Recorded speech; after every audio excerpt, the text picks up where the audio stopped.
This NBA Picks edition of the Sports Gambling Podcast is brought to you by Shady Rays. SGPN is teaming up with Shady Rays for Shady May. Get 50% off your Shady Rays using promo code SGPN, and then go to sportsgamblingpodcast.com/shady for your chance to win $500. Hey, this is John Sally, and you're listening to SGPN. Let it ride.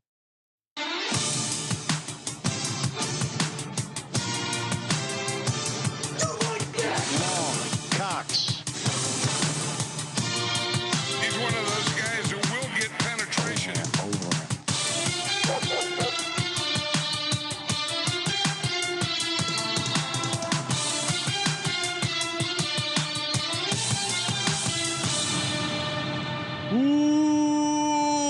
Welcome everyone to the Sports Gambling Podcast. I'm Sean, stacking the money green with my partner in picks, Ryan. Real money Kramer. What's happening, Kramer? Dog. We're being versatile, Sean. It's less than 24 hours since we were on the gridiron. Yes. Groins are still sore. Two-way players. Yeah. Yes, we're talking hoops coming off a massive win for my Philadelphia 76ers. People were talking about. No, finish. Oh, okay. I was ready to react. I'm just. I'm in the defensive stance. It was a huge win for the Sixers, getting up 3-2. Obviously, creates a ton of pressure for this Game 6, Game 7 to close it out. But I mean, just awesome all around game for the 76ers, top to bottom. Maxey playing a huge game. When James Harden drew a charge, I knew this team was on to something. Now, knock on wood, they finish it out, but. Amazing to just go in as a 7.5 point dog and get the outright Game 5 win in Boston. Sean, shouldn't be surprised. James Harden takes charges off the court all the time at the strip club. Yes, usually he's inviting contact in other ways that he has to pay for the company. Feet are planted. He gets in the private room. He's just all right, babe. Just right in the chest. I'm in the what is it? No, I guess there is not a restricted zone there in the strip club. No, that's the idea of going to the private room. You get rid of the restricted zone when you go upstairs. And there was no word of a Vegas trip. He obviously took a Vegas trip before the Game 1 against the Celtics, and then dropped what was it, like 45 on him, went nuts, and didn't need it for Game 5. Or if he did, maybe he squeezed in Atlantic City. There are a couple nice spots in the Poconos. Maybe made the trip up there. Definitely recommend the Poconos over Atlantic City. All right, we got a jam-packed show. We're going to bring on a couple guys from the NBA Gambling Podcast. Help us talk a little hoops. Before we do that, of course, Shady Rays. Oh man, I'm feeling like a badass. Sixers up 3-1. Not gonna jinx it. Hey, you want to look smooth?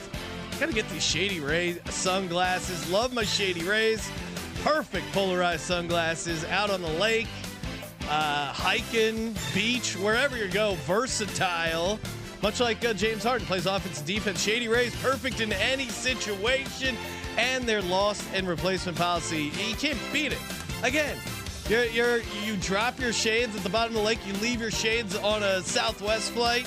You're really bummed out, and then you remember, hey, Shady Rays, they got me covered. And if you don't like your Shady Rays for some reason, free return policy within 30 days. You cannot lose. The only way you lose is by not getting those sweet, sweet Shady Rays. Go to shadyrays.com. Use promo code SGPN for 50% off when you get 2 or more polarized shades. And then take those shades, sportsgamblingpodcast.com/shady, for your chance to win $500 in the Shady May contest. Joining us. I was going to say, hopefully you didn't drop your Shady Rays in the Chappaquiddick. Was that it? Was that the reference? Was that the? Well, if you're Ted Kennedy, he got out. No loss to replacement policy for Mary Jo. Unfortunately, they don't ask questions. They did not ask questions. Joining us on the Sports Gambling Podcast, to the co-hosts from the NBA Gambling Podcast. First up, new addition to the NBA Gambling Podcast, Mr. Lonte Smith. Lonte, thanks for coming on, man.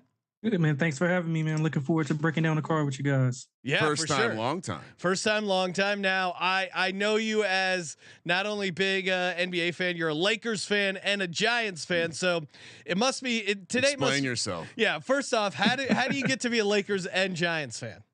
So the Lakers thing is more so my love for Michael Jordan as a kid, and I thought Kobe was the next closest thing I could get to Mike because I didn't get to see him in his glory days. So that's how I gravitated towards the Lakers.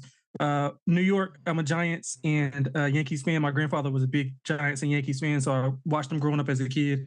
So that's how that paralleled. I just grew to it as far as Kobe being closest to Michael Jordan. So we can blame James Dolan then. It sounds like he created a void in the basket. I will say, this does feel like growing up in Jersey, I also was the contrarian player my whole life. I was a big Kobe guy as well. People hated Kobe on the East Coast, man.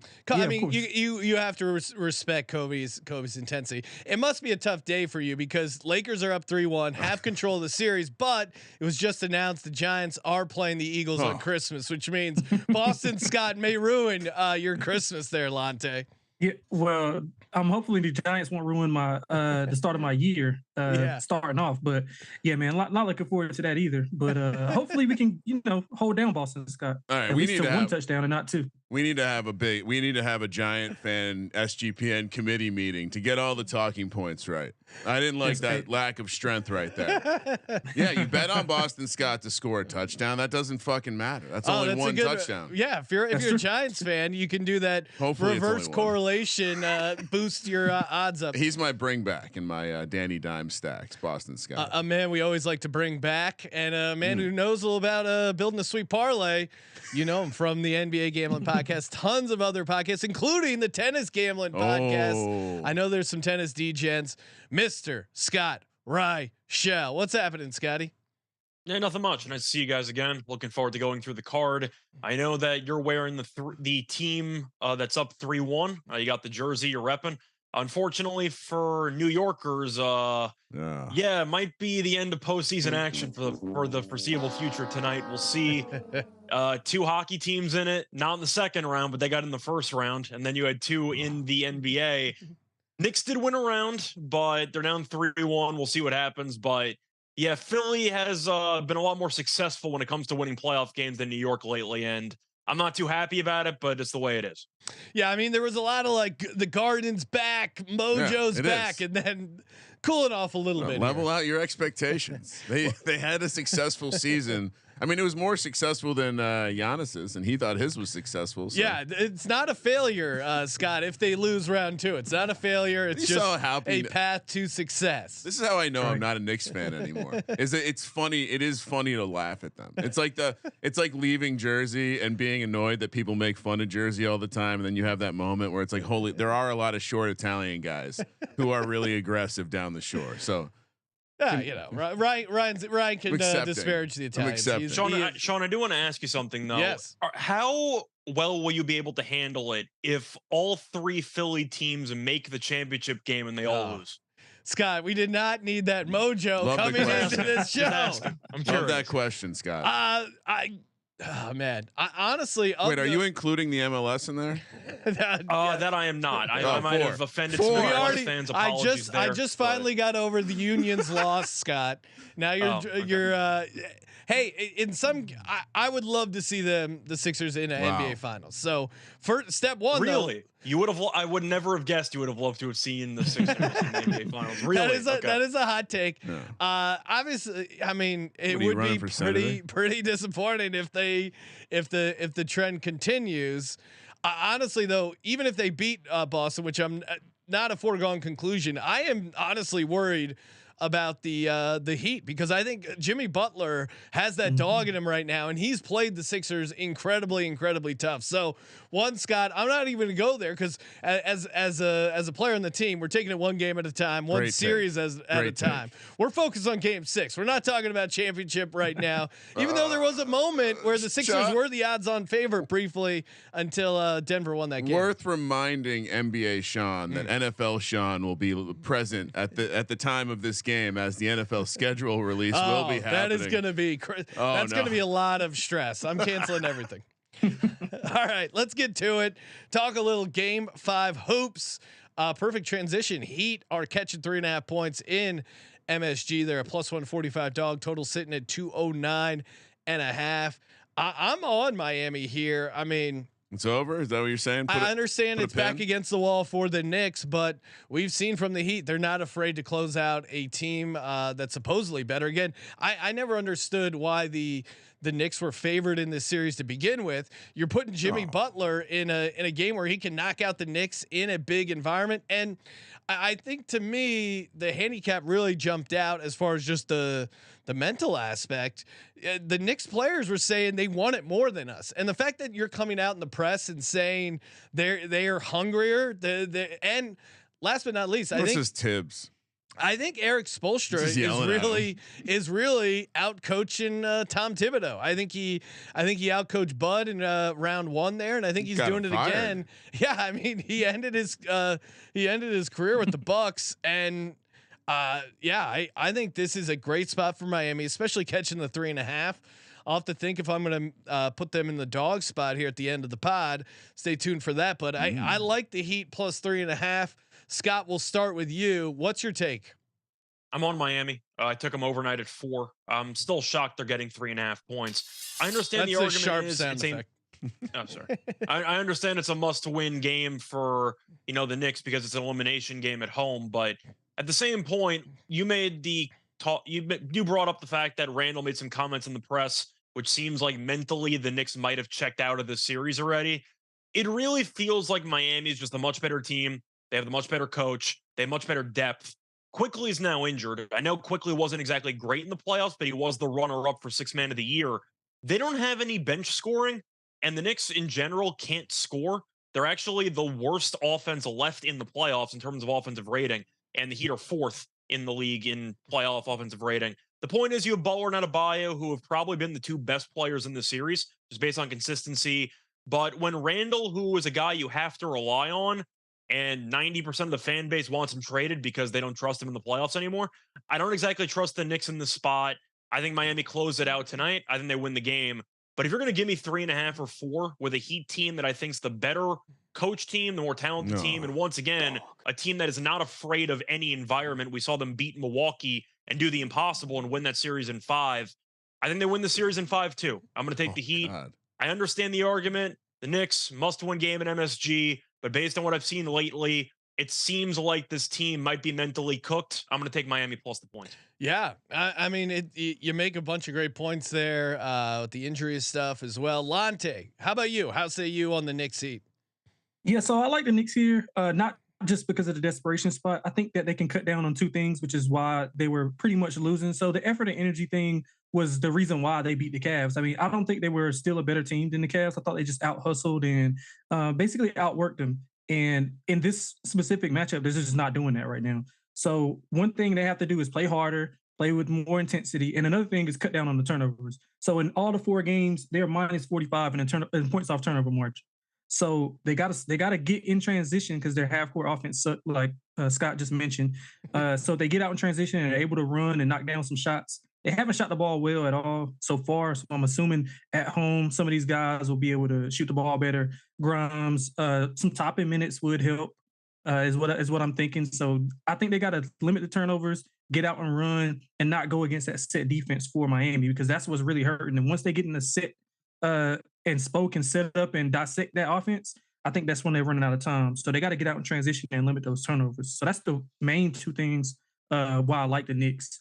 And another thing is they got to get off the Mitchell Robinson minutes. I know he's, the heart and soul of the defense and able to grab rebounds, but I think they should be able to go smaller with maybe Toppin, or maybe even go even smaller and put Grimes in and have RJ or whoever else run the 5. It doesn't really matter, but they got to be able to match that intensity and get those shots to fall. I like the Knicks here. Yeah, to your point, it does seem like Jordan always owned the Knicks. Why are we surprised that Jimmy Butler is dominating the Knicks and in the Garden? I will point out that if you do like the Knicks to make a surge, I just did some calculations. Mechanical parlay won't pay near the plus 550 series price you can find out there. So potentially some value there. That being said, you can't, if you're talking about how the other teams are working harder than you, and you have Julius Randle on your team, and he's part of the reason that you haven't been working hard. He's a piece of shit. If I was a Knicks fan, small dog sound effect. This is all on Julius Randle, and this is on Tibbs. Like TMZ NBA fan. Oh, did you work your team too? Scott's been saying this all season, I believe. But you work your team too fucking hard. Eventually, they're gonna quit. And then, unfortunately, when you run into Michael, it's like the Derby horse. If you start whipping them like early on, they're gonna be like, all right. And Sean, Kings Barnes, bring it back because he'll be in the conference finals. But when you run into Air Jordan and the best coach in the NBA. Let's go Heat. Why did we not buy a future on the Heat? We were hyping up Air Jordan. I was all in, and then that them losing that first game of the play-in tournament scared me off them, and then should have been on them more for sure. Can the social team have an Air Jordan graphic prepared when he wins tonight in the Garden? Yes, 100%. We will get that going. Jong Lee, legend, of course, in the chat. Make sure you subscribe. YouTube.com/sportsgambling podcast. He wants to know. First off, thanks for the handicap. These games don't break themselves no problem, down. John. Miami Heat second quarter bet, cash cow. Oh wow! Confirm or deny Miami Heat second quarter. I would assume you're on this one as well, Scott. If you like Miami Heat to win the game outright. Well, I have to confirm that theory because I said before the Knicks have no bench. So if the argument is the starters are going to be playing most of the first quarter, and then you usually have at least half of the second quarter with the bench unit, the Knicks don't have anybody that can score off the bench with quickly being out. And it feels like the Heat have a guy that steps up night in, night out. Some nights it's Vincent, who's been brutal the last couple games, but nobody's noticed because other guys have stepped up. Strus has been good lately. We've seen a Robinson game here and there. Lowry was good in game one. The Heat have options. The Knicks don't have that. So I feel like I have to agree with the second quarter just because of the fact that if I like Miami's bench that much more than the Knicks, which I do, I believe they outscored the Knicks bench 32-10 in game 4. I'm with you in the second quarter because assuming Brunson and or Randall aren't going to play 45 minutes in this game, they might, but we'll see. Then I think whoever the Knicks bringing off the bench probably not good enough to stay with Miami's bench. So I agree with the second quarter. We're talking about benches, and I slipped down a Kevin Love wormhole. Sorry, my bad. Apologies. I skipped Kevin Love. Sorry. Well, no, I fell down a wormhole, and where I may have known this before, but Klay Thompson, Kevin Love were little league teammates. Really, growing up in Lake Oswego, Oregon. Yep. But did you know that Matt Stafford and Clayton Kershaw go way back? Oh, see that would be more relevant if we were talking. All right, let's head over to the Lakers Warriors. Warriors a 7-point favorite. I'm seeing maybe 7.5 some places. Laying -300. Lakers +250 on the money line. Total sitting at 225.5. Again, for me, this is just classic zigzag theory. Give me Golden State -7. We've seen this Laker team have moments where they're playing amazing, right? They're playing out their mind. Anthony Davis having historic games, 30-20. Was it like 30, 23 and 5? He put up one game earlier on in the series, and then they come back and they're just kind of flat. They're almost punting. It would not shock me if LeBron James came up with a plan where it's like, all right, these are the games I'm going to try in the NBA playoffs. This game I'm going to try, not this game. And you saw it even in the last game they played. He took the entire first quarter off from even shooting a basket. It's amazing. And then he had this incredible energy spend where he was, blocking shots and jumping into the stands and really carrying the team. So I think this is a part of their plan to lose this game in Golden State. The number diabolical. It's -7. It feels crazy high, but I do think to knock out the champs on their court is a little bit of a tough ask for this Golden State team, for this Lakers team, even though they have played well in Golden State there. I'm going to take Golden State -7. Lonte, you're a Lakers fan here. Do you like the +7? Do you think they're a live dog? Nah, I don't. I'm agreeing with everything you just said. I think it's similar to game 2. The spread was somewhat 6.5, 7 after the Lakers got that game 1, and we saw what Golden State was able to do with them. The thing with the Lakers is they aren't consistent enough. I mean, even though they're up 3-1, the series could easily be flipped to Golden State being up 3-1. So they're Lonnie Walker fourth quarter and a few bad jump shots from Clay and Steph from being down at least 3-1, or 3-2 at the most. So, it just depends on if the Lakers decide to show up. I personally don't think they will. We saw this happen last round with Memphis when they were up 3-1. They went into Memphis. They held strong for a little bit, and then Darvin Ham waved a white flag. They lost by 17. So yeah, I think Golden State has a great shooting night here. I don't know what Curry's going to do as far as tinkering with the lineup. Hopefully Gary Payton doesn't throw up in his mouth again. But I'll go with Golden State, man. I think Golden State is gonna run like havoc on them. So first quarter, first half, full game is what I like here. Yeah. Game one, both LeBron and AD went over 40 minutes. What happened game two? Yeah. That's complete letdown. That's it. Yeah, and it feels like similar Same thing situation happened setting game up four. here. Yep. I was listening to the Lakers game on the radio here locally, and if you don't know, Klay Thompson's dad, Michael Thompson, does the play-by-play for the Lakers, and it was just hilarious because normally they're such homers for the Lakers, but Michael Thompson was clearly rooting for his son. He's like, they need to hit a 3 here and then a quick foul, and they're right back in this game. What do the Lakers need to do? Oh, I don't know. They're probably gonna win. But come on, the war, and it like Klay missing a bunch of those shots late. He was just deathly silent. It was man, that must just be tough as a dad calling your son's playoff game in a huge, and you're doing the play-by-play for the opposing team. He didn't really try and hide his bias. Unapologetic. Pretty entertaining. I would do the same thing. Yeah, similar to Dale Curry when Steph comes to Charlotte or whenever they do the play-by-play in Golden State. You know, Steph's dad is the color commentator for the Hornets. He doesn't hide his bias at all. Yeah, he's just all in. How can you? Well, it's also the Hornets. I mean, who's really gonna be too worked up about it? Oh yeah, you got to watch out for those angry 909ers with their big monster trucks coming for Thompson's head. Scott, I'll say you. Are you riding the zigzag theory here, or are you going contrarian with the Lakers? I feel like I gotta take Golden State here. Yeah, it's not often you see a team down 3-1 that's a laying 7 points. I feel like that's kind of daring you to take the Lakers. I'm not going to do it. Kramer mentioned the minutes for LeBron and AD in game 4. I think you're going to see a pretty limited workload for both guys, even if they're on the court, maybe just not fully engaged. A couple props I gave out on the show today. I like the Lakers team total under at around 110.5. Yeah. Golden State in a must-win game. I'm hoping they bring it defensively. There's a couple ways to get there. Even when the Lakers win games, it's pretty ugly the way they win games because they still can't really shoot from the outside. They try to out physical you in the half court and they try to play good defense, but that team total feels a bit high. I like Anthony Davis under in points. That number feels a little bit high. It's around 24.5, 25.5.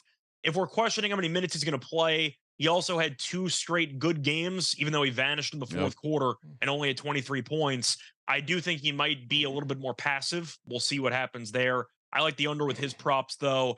But Golden State, in order to be the champions, you got to beat the champions. I can guarantee you that the Warriors will not roll over. They're going to bring it definitely in this matchup. And it's the exact same script as the Memphis series. Every game to a T. They won game 1 on the road, punted game 2, won game 3 in blowout fashion at home, barely won game 4 at home, punt game 5, potentially win game 6. So I'm expecting history to repeat itself. Give me Golden State. It's the finest theater out there, Sean. And we said LeBron versus KD would just be a master class in the conference finals. Unfortunately, well, Suns need to pick it up. But this is an autoplay. We got another question in the chat, of course, from Jong. #Legends He wants to know. I'll ask you, Lonte. I know Warriors third quarter was an autoplay. It felt like maybe last year in the playoffs. Have you guys been getting down on Warriors third quarter at all this run? Do you like it? Maybe here. Obviously, it kind of depends, but so certainly maybe getting it early. What's your thought on Warriors third quarter?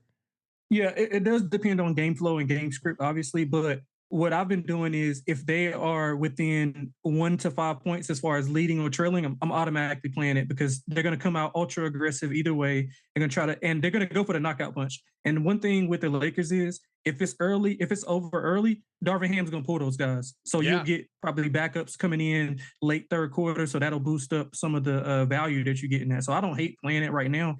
But obviously it depends on game flow because you don't want to, take they're up 15, 16 and, you got to lay a certain number. So I would make sure that they're within a certain range to try to play it. I feel like we've been inspired to play some sort of ladder here. All spreads all the way up to the moon. Yeah. See if we can, somehow Golden State minus 29.5, maybe somehow parlay Heat second quarter with Golden State third quarter. Well, I do like that because it could get worse, right? I feel like what did I just hear? The Heat were like randomly won every quarter against the Knicks in Game 3 or something. That's always one of those crazy sucker bet props that the book will offer. Like team wins all 4 quarters. Well, and Yeah, with they the did. with the Lakers third quarter, especially, I mean, or sorry, with the Golden State third quarter, there's Warriors. There's to Lonte's point, there's a million. It feels like there's a lot of scenarios where that ends up being a decent value. One, if the Warriors are down, they're going to come out swinging. If it's close, they're still going to be super aggressive. If they're up big, they're going to try and finish them off. And Lakers may even start pulling guys or resting. Are you on Lakers third quarter or sorry, Golden State third quarter, Scott? Does that make sense on your end? I think for me, if I'm going to be taking one of the middle quarters, I'd rather try to take it in play as opposed to taking it before the game. Because game flow can just kill you. I know you just mentioned that Golden State could just try to go for the throat if they're up 15 at the half. I'd rather not lay a couple points with a team up 15 at the half in the third quarter. So the line usually doesn't fluctuate that much if you're betting it in the middle of the game compared to where you're taking it before the game starts. I'd probably rather see how the first half plays out. If it's close, I will take Golden State third quarter. But if they're up 15 or 20 or something like that, I'll probably stay away. Because I do think in the back of teams' minds, they think to themselves, well, this team's probably going to roll over. We already have the game won, and there might be a little bit of a lack in focus. You're taking Golden State third quarter because you know Kerr's going to make adjustments, and you know that they're going to be trying to really just to end the game entirely. Can you make many adjustments when you're up 15 points at the half? Like, I feel like that's kind of true, the question you have to ask. Right. I'd rather take the third quarter in play based on how the game's actually going. Sean, hit What that. about hit the what sharp. about a team total? Golden State team total might be worth a shot. Oh yeah. Third quarter. Do you know what the team total is at? This is why you have. This is why you got. got to have the conversation in the boardroom. You know what I mean? Yes. Workshopping ideas, finding new Hey, bets out there. this is why the chat's great. Always giving us ideas to get down on some extra action. All right, yeah, Lonte, look up that team total because I think that's pretty interesting. It's not available right now from okay. what I'm seeing. But the quarter total is 68. So I'm assuming I guess somewhere around like 34ish, 35. Okay. Wait, what do you say the total was? 68 for the third quarter. That's what it's got up here. You said 68 per quarter? That's massive. Yeah, wait, maybe that's yeah, that would be 68. That would be like 272. That would be the highest total of a quarter I've seen. Wait, let me see. Maybe I'm tripping.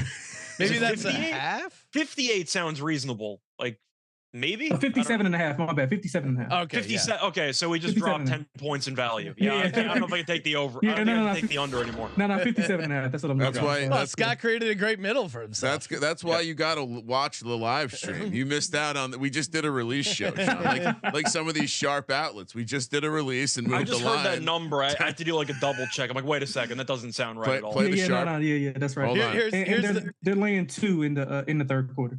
Okay, laying 2. I like Scott's angle on waiting, but man, -2 is tempting. And then when you take quarter plays, though, do you notice that the line shifts much if you take the third quarter in the middle of the second quarter? Probably you're it's right. probably going to be 2 still. The knowledge you gain versus the value you may lose is probably makes sense there. Classic. We need a knife sharpener. Yes. I mean this is just Scott sharp right shell. I want one of those like grinding sounds. All right, hey, we're gonna get to some games for Thursday. Before we do that, shout out to Talkify. Again, you guys found your perfect match when it comes to podcasts, but what about finding your perfect match when it comes to dating? Again, online dating can be a real hassle, a bunch of bad first dates. If only there was some sort of company that did the research for you. In the same way we do a bunch of research, analytics, maybe more so than others, but we do some research, come up with some picks, give them to you. And Talkify does that same research when it comes to picking you a perfect partner when it comes to dating. Talkify is the country's #1 modern matchmaking service designed to help you achieve relationship success. And again, they do they literally interview the girl you're about to go on a date with. They screen the potential matches, do background checks, video interviews. They ask the tough questions that are super awkward on the first date. Like, hey, what side are you on betting a third quarter in the Lakers Golden State game? They do that for you. They get those questions out of the way, and then from there, the matchmaker helps plan your date, the intros, handles all the communication. They do all the heavy lifting, aka the pain in the ass stuff. 80% of clients met their person within their first 12 matches. That is a lead pipe lock if I ever heard one. And Talkify is offering our listeners 20% off when you become a client at Talkify.com/SGPN. That's TAWKIFY.com/SGPN for 20% off when you become a client. Talkify.com/SGPN.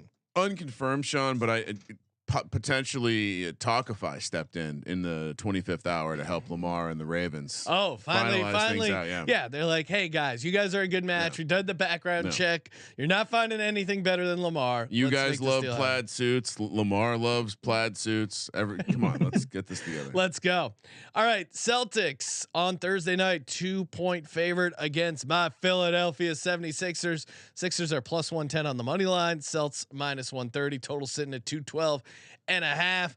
Obviously, I'm going to be all over the Philadelphia Sixers for the first quarter until the schedule release starts. 30 minutes later, and then I'll be watching most of the schedule release.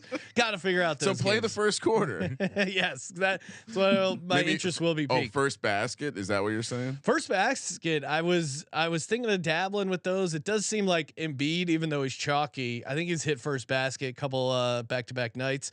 I did. I was in the great state of Ohio. Got down on a sick ass same game parlay for game 4. Harden plus 30, Embiid plus 30, Sixers money line, paid 30 to 1.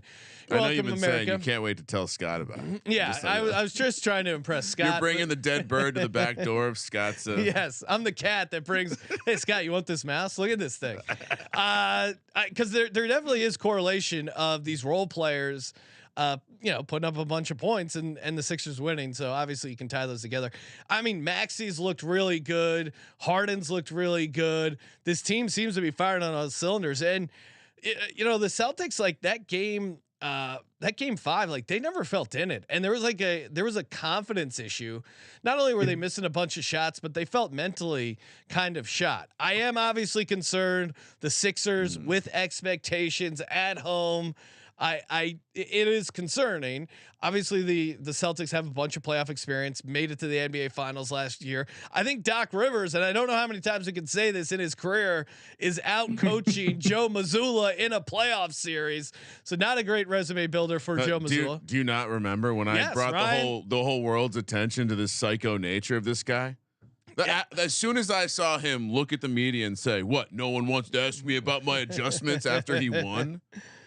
This guy's not cut out. And TJ Brad Stevens will be back next season to be the coach of this team. TJ in the chat from the research team pointing out Jaylen Brown halfway out the door. It does feel like there's a weird dynamic between him and Tatum, and then of course Marcus Smart thinks he's a part of the big three. Like he's like, hey guys, we're the big three, right? Offensively, he doesn't seem to understand. And then Al Horford, who I think the Sixers came into the series going, hey, we're okay letting him shoot.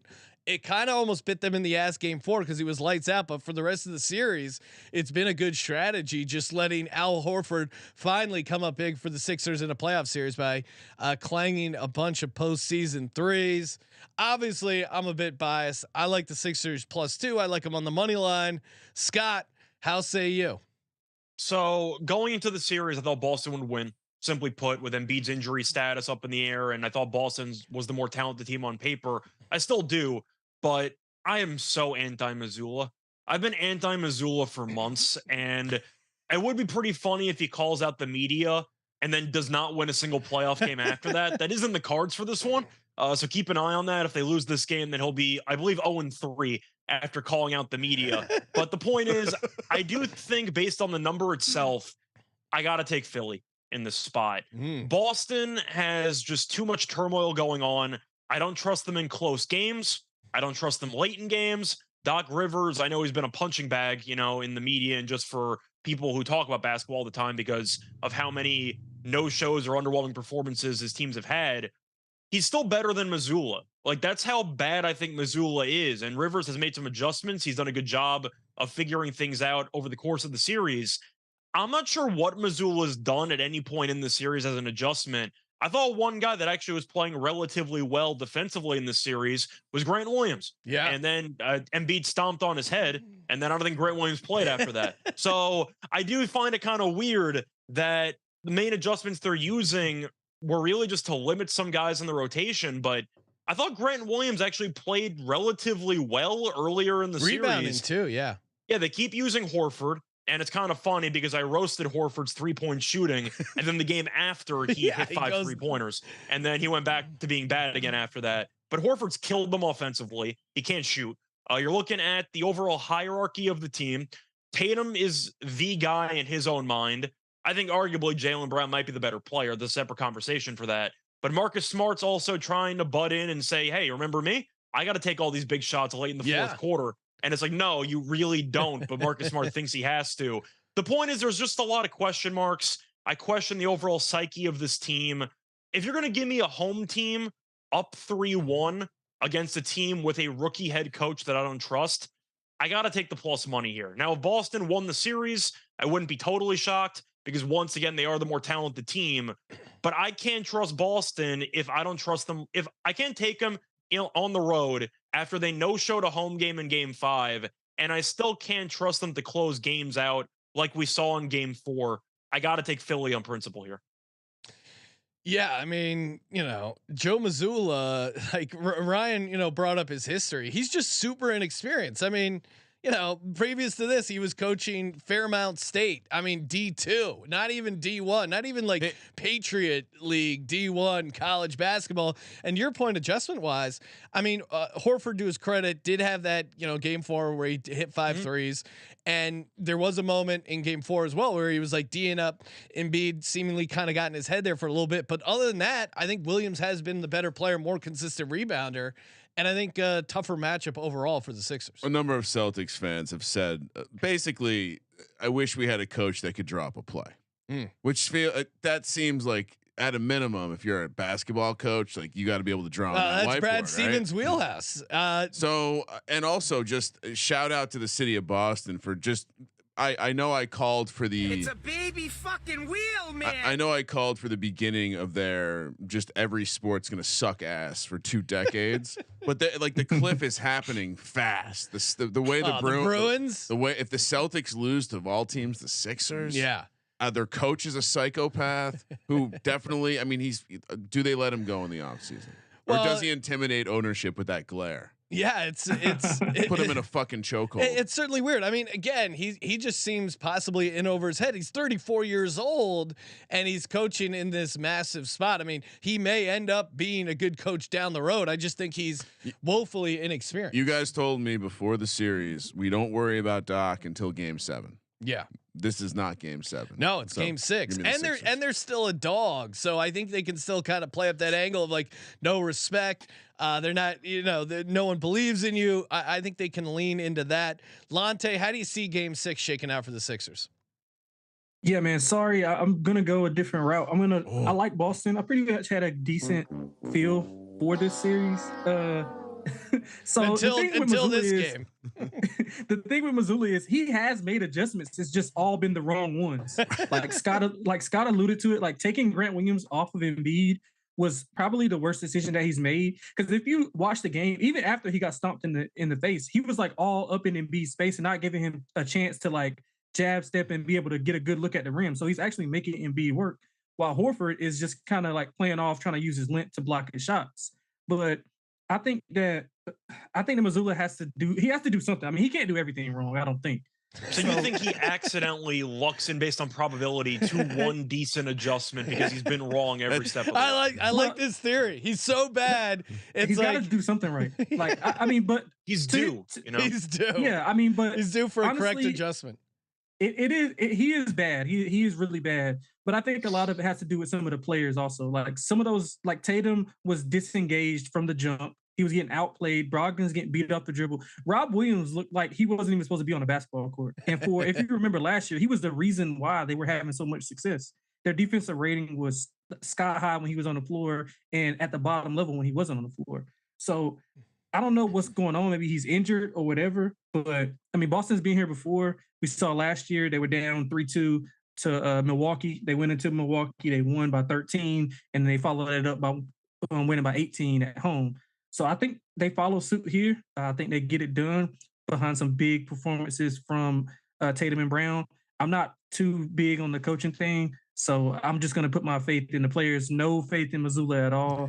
And just for the record, like he was a lot of Boston, like hardcore Boston Celtics fan, was saying like he wasn't even on the first row of the bench. You know how the coaches has two different rows? Yeah. Like he was on the back row of the bench. Like he wasn't even an assistant. He was like at the back of the. Yeah, he was coaching Fairmount bus. State. I mean, again, he just seemed maybe in over his head. It's like when the Colts let the video coordinator call the plays for a week.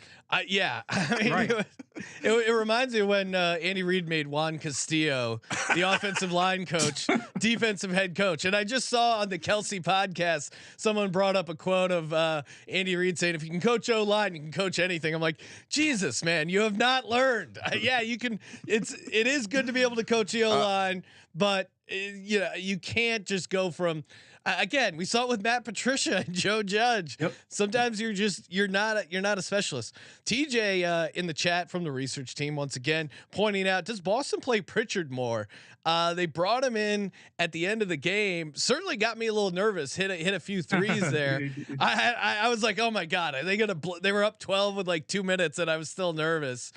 I don't know if that was just an end of the game thing or he was coming in and everyone was checked out and he was just hitting some open threes. You think there's anything Lonte to Pritchard more or no?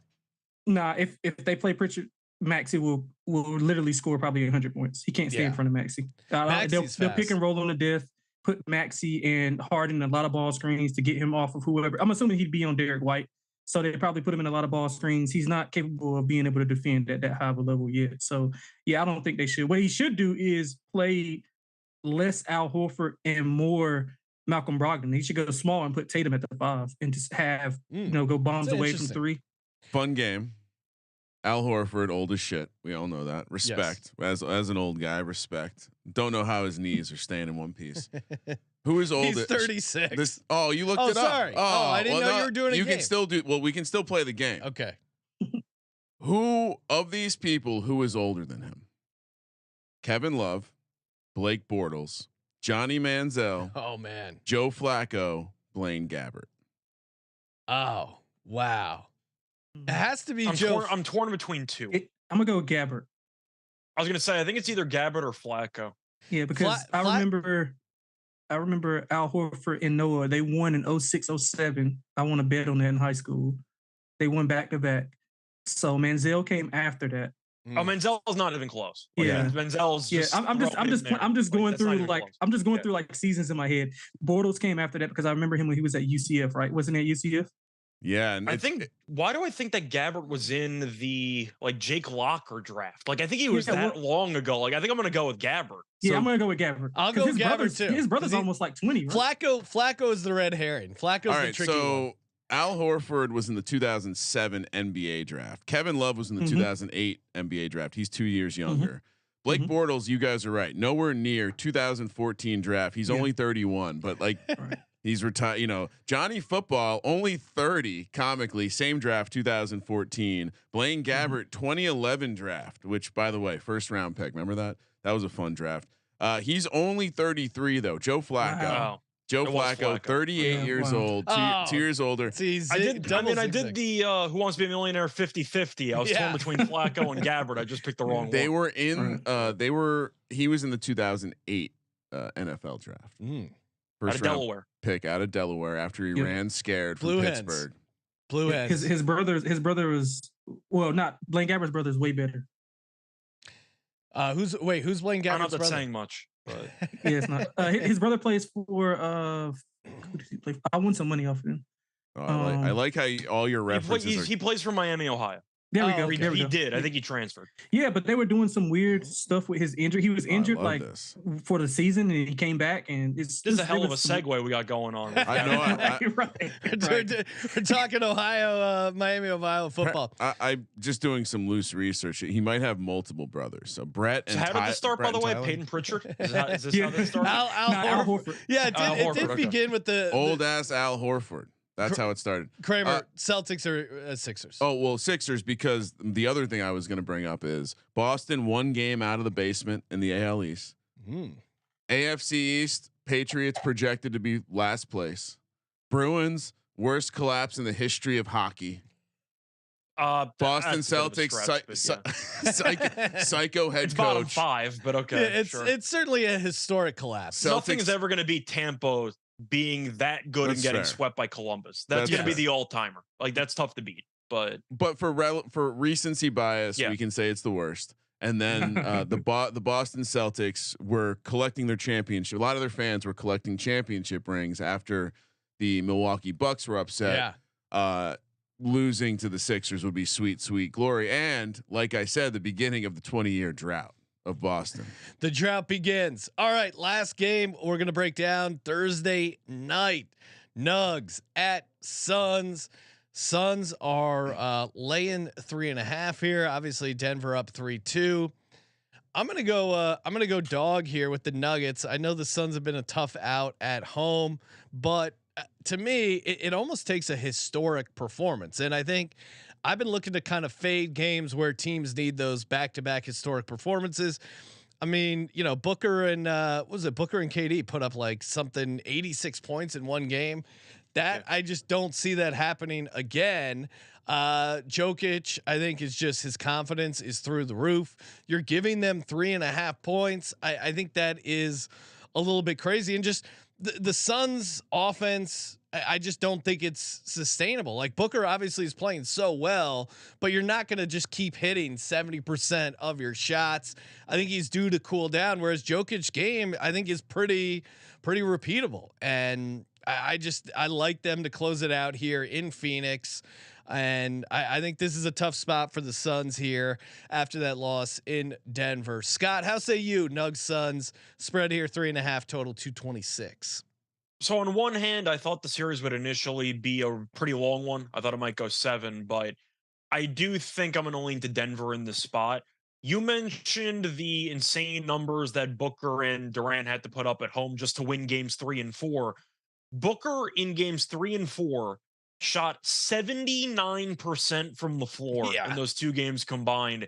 And yet those 2 games, or at least one of them, was still very competitive.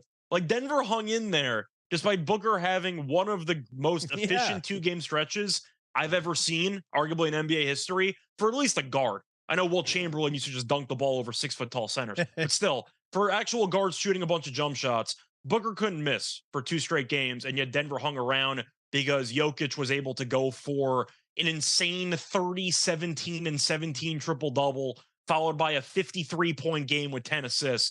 I'm going to go with Denver in this one. At the end of the day, Landry Shamet had one really good game. Oh, yeah, that's the other thing, too. I forgot Shamet's like bench crazy. Is still not good. You know, like we saw Terrence Ross step up a little bit yesterday. TJ Warren's had a moment here or there, but they still don't have a great bench. Denver's bench isn't great either, but Bruce Brown went for 20-something points yesterday. The point is the benches, you can argue, are going to really just be kind of difficult to predict because both bench unit isn't exactly that great. Now, you assume that Phoenix's bench is going to play better at home, but that's kind of a theory. The point is, if you need Booker and Durant to once again combine for, like 75 points? Yeah. If you want to win a game, and you know that Phoenix can't stop Jokic, they're letting Ayton get killed every possession. They're not double teaming when they want to. Jokic can drop it down to Murray, maybe Gordon on a cut, maybe Porter Jr. on a 3. That's what makes Jokic so good, because he can beat you in so many different ways depending on how you try to guard him. And truth is, when it comes to coaching, if we're going to be talking about Doc Rivers being a better coach than Missoula and how that plays a factor, I think Malone's a much better coach than Monty Williams. Yeah. So I'm going to lean to Denver plus the points. It would not shock me if they win this game. If Phoenix wins and Booker and Durant combine for 70, tip for the cap, see it for game 7. But I think it's a lot easier for Denver to generate consistent quality looks compared to Phoenix. They have to make a lot of difficult shots in comparison. And I think as a result, Denver's pretty live to win this game. The better coach is winning every series, but the Warriors, right? Yeah, no, I mean, it certainly seems to be breaking down. Coaching matters, Sean. Yeah, it's especially in the NBA, and Monty Williams. One is like, yeah, him getting out coached, but also I think I guess in his defense, he hasn't had time really to figure out the rotation, to figure out the lineup, to figure out the roster's extremely flawed too. Besides the main two guys, Ayton, you could argue, has been benchable at times, but Chris Paul got hurt. You can argue they're better without him. That's a separate conversation. Besides the main two guys, do they really have much? Yeah, super thin. Remember when on the they bench. drafted Ayton over Luka? Yeah, that was not a great pick. They could have taken Bagley though, so it could have been worse. You know? Well, and Scott brought up a great point. Like that Suns performance felt so unsustainable. I was talking about Booker and KD, but the Shamet thing was really the outlier. Yeah. I don't see him going off again like he did. Lonte, can you make a case for the Suns, or are you also on the Nuggets here? Yeah, I'll be on the Nuggets. I thought that the Suns looked gassed in the last game. Yeah. Now, granted, they put together a hell of a performance in Phoenix in those two games to get them back in the series. But yeah, I thought they looked completely gassed, outmatched, like you guys both brought up. I thought Denver was getting things easier. Their games that they won, I felt like they were just a lot easier as far as scoring and being more efficient. They got to where they wanted to.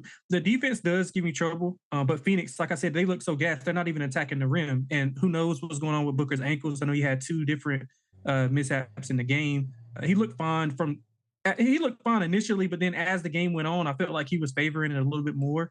But yeah, like Scott said, man, I think that Phoenix they just don't have enough right now, and I can make a case that Denver didn't even play that well last game. Jamal Murray was horrible for 2.5, 3 quarters, and they still controlled it. I think Joker in the middle of the third quarter only had like 17, 18 points, if I'm not mistaken. What you know about that, Scott? I believe it was somewhere around there. Yeah, I didn't think they played extremely well. And I think Denver is going to be the better team. The only thing that they have to do is get those role players to play at least to their average. They're not going to play. Bruce Brown's not going to score 20 on the road. Aaron Gordon, his home road splits are a bit jarring, but if he can just bring it on the defensive side, finish some lobs, and get to the free throw line, I think they'll be fun. So I like Denver to win it here. My thing is, if Denver doesn't win this game, I think they lose game 7. Really? Yeah, I think they lose game 7. If they don't take care of them tomorrow, I think they lose game 7. I mean, they're gonna have two of the best 3 players on the floor. Phoenix is in a game. That's gonna 7. be a hell of a game if they lose game 6 and have a game 7. I don't think Denver wants to go back to Denver. So you think it's a reverse Phoenix Suns Maverick situation from last year where Denver no-shows the game against Phoenix in game 7? Well, no, I don't think it no-show. I think it'll be a good game. What I'm saying is I think that in that level of intensity as far as game-wise, I think that the 2 best players are more important than anything else on the floor. So I think that Durant and Booker can put together one huge performance to outlast anything that Denver has. I think the last point I'll mention quickly, is that even though Jokic got roasted by the media to get Embiid an MVP, and the fact that Denver defensively has not exactly been great this year, Phoenix is the worst defensive team in the series, right? I think Denver's been better defensively than Phoenix has. Yeah, they have. Yeah, I agree. So that's what I'm saying. Like, Phoenix, I don't think they can really stop anybody. Chat firing off. Quadrell Young pointing out alt line Denver -2.5 +155. Don't mind that at all. Suns are cooked. What did Michael Jordan say in The Last Dance? We're bringing one suit. Love that confidence. Would you like some nugget? A nugget? Sure. Yeah. What do you got? What nuggets you got on the Nuggets? That was pun intended. It's smoking my weed. Well, I was doing a little deep dive, looking at the advanced first basket analytics. Oh, love it. Yeah.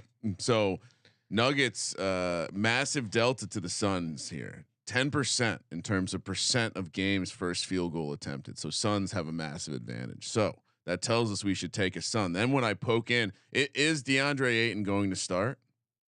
Yes, I assume. Experts say they're nodding their heads. He's going to start. Yeah. DeAndre Ayton, 5th in the NBA with percentage of the game's first field goal attempt, and I think even higher on the list for percentage of teams' first field goal attempted. So you bring that up over here at your local book. What's that going to pay? Oh wait, he's not the favorite, not the second favorite, not even the third favorite. What do you get him, like 7 to 1? 5 to 1. All right. Little first basket sweat. It's a true DJ. I know for method, Ayton other is usually the move because he usually just takes a mid-range jump shot as the first basket. Like, that's usually his go-to for the other. Yeah, you know, big athletic guy like that, that's the plus EV move, right? Like even better if you're fading away from the basket, like hopefully. Yeah, God, these guys, like it's Embiid. When I see Embiid pull up, when I saw Embiid make that 3-pointer last night, I was like, uh-oh. Which one? Yeah, they got a couple. That was the problem. I don't like when he settles for the three, but if he's wide open, I'm fine with him taking those. Fast break, Embiid right to the 3-point line, please. Just run right to the 3-point line.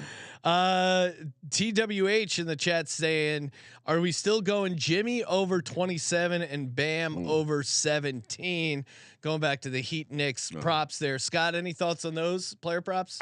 I'd probably lean over if I had to pick either one. I'd probably lean to Bam over. Bam's been really good in this series. Yeah. And as Lonte mentioned before, I don't know how much Mitchell Robinson you can actually use in the series. The reason why people loved him going in was because of how great he was on the boards in that Cleveland series. Has he done anything in the series at all? No. And he's been in foul trouble a lot. They might go smaller. I think really just the Butler and Bam pick and roll has really just killed this Knicks defense. If Butler went for a 35-point game in a closeout spot, I wouldn't be shocked either. So I'd probably lean to the over on either one of those guys. I think my favorite prop for the actual game itself for an over, I'd lean Brunson. I think that he's in line for a good game. I'm on the under on Randall. At this point, you can't make quotes talking about how the other team might want it more. I know that was a red flag. You to show up for a game after that. Are Knicks fans going to boo him when he touches the ball? Like, I'm kind of curious how the atmosphere is going to play itself out, but I'm going to lean to Randall under. Would it shock you if he has, and it's a massive throwback, like a Kobe playoff game against the Suns in Game 7 or a LeBron playoff game against the Celtics a while back? Does he just pass the ball and just refuses to shoot? Like, is he going to have some type of silent protest going on? Who knows? The point is you don't really know. There's a chance Thibodeau benches him again. I'll lean to Randall under.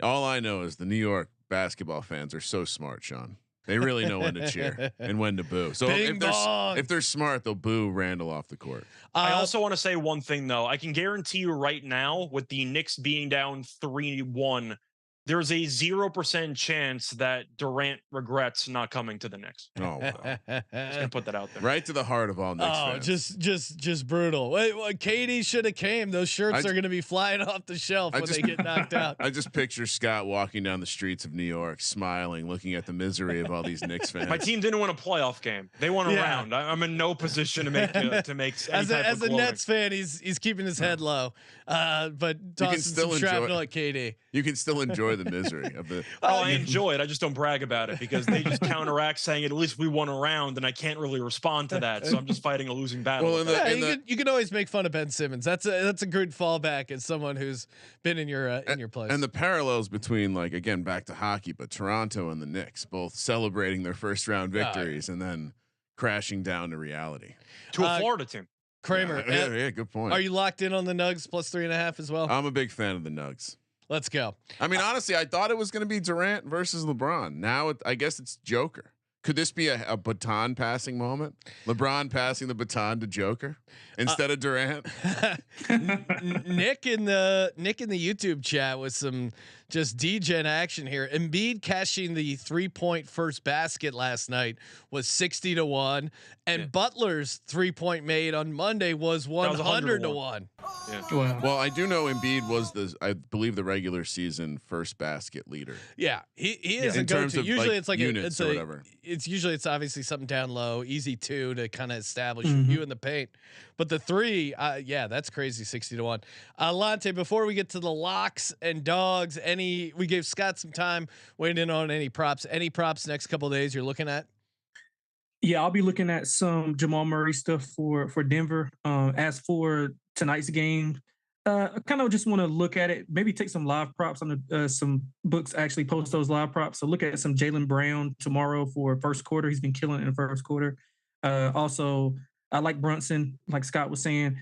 I'm honestly thinking that Randall comes out and probably plays a little bit better. So maybe put a little bit play worse. Yeah, he can't. So I mean, he has to respond in some form or fashion. But so I'll look at some Randall stuff, maybe points and rebounds included. As far as props, that's probably about it right now. I'm really locked into the game flow and wanting to see how these teams come out as far as adjustments and how they look being down, especially because I know that the team that's down is going to be the aggressor. I just don't know if some of those bench guys are going to get like points or minutes, because you got to go down with your guys. If you're going to go down, I want to go down with my best 5 or 6. So let's go. All right, time for the Lock and Dog, brought to you by ShadyRays.com. Promo code SGPN, 50% off 2+ pairs of polarized shades. Lonte, let it start with you. Give us a lock, give us a dog, and you can do anything. I know we didn't talk much totals. Again, make sure you subscribe to the NBA Gambling Podcast. Catch these guys and Terrell and Moonoff giving you picks every day for the NBA. Playoffs have been a super fun run for the boys over there. Lonte, what do you got for us? Yeah, man, I'm gonna keep it short and simple. I'm gonna go with the Knicks laying the 4 or 3.5 at home.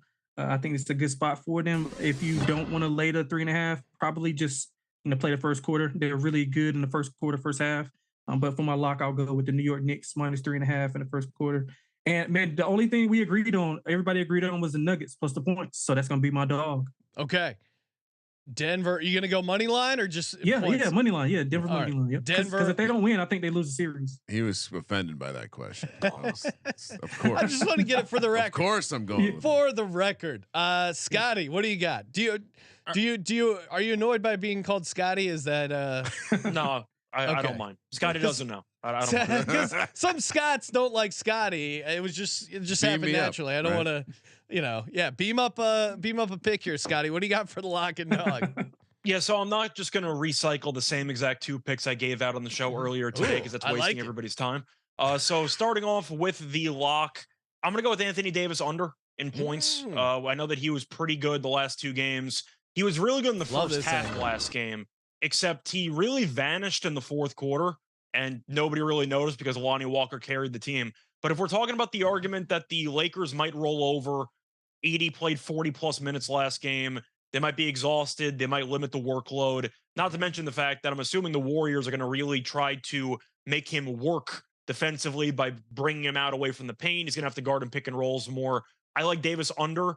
It would not surprise me if he has a lackluster performance here. And I do think the Warriors found something earlier with pick and roll defense against him, with him having to guard more defensively. So I do think they're going to stick with it, try to drain some energy from AD on that end. And I think as a result, this point total's a bit too high. So I'm going to go with the under on Anthony Davis points. I believe the line's at 24.5. Is that right? I think. Yeah. Sounds about right. Yeah. Well, it's either 24.5 or 25.5. I think it's 24.5. Yes, I'll take the under on Anthony Davis points. And what do you got? What do you got as a dog? A plus money opportunity for fellow sharp bettors. All right. So my dog on the NBA show today was the Heat money line. So I'm not going to repeat that, even though I do like that.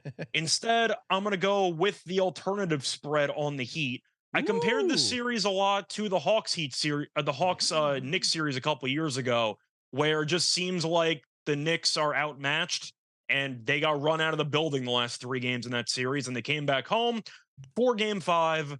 Atlanta killed them, and Trae Young took a bow at center court. I think they're going to end up seeing Butler put the series just on ice. I'm going to go with Miami to win this game comfortably. I'm going to take Miami minus the, you know what? We'll go minus 9.5. Oh, yes. Plus 420. We'll go plus 420 on Miami to win by 10+ points. So you're sucking up to Ryan Scott, over here. Don't give away my alt system. 420 is always a sweet spot. It's 420. That's a sign, man. I got to take it. The sweet Blaze spot. on. Kramer, what do you got for the people? Well, we're going to lock. Sean, check this out. Yeah. You're not going to expect this at all. Lock Lakers team total under. Okay. 108.5. That was my lock on the NBA show, so I wasn't going to repeat that too. I promise I did not watch the show, but I do. I do.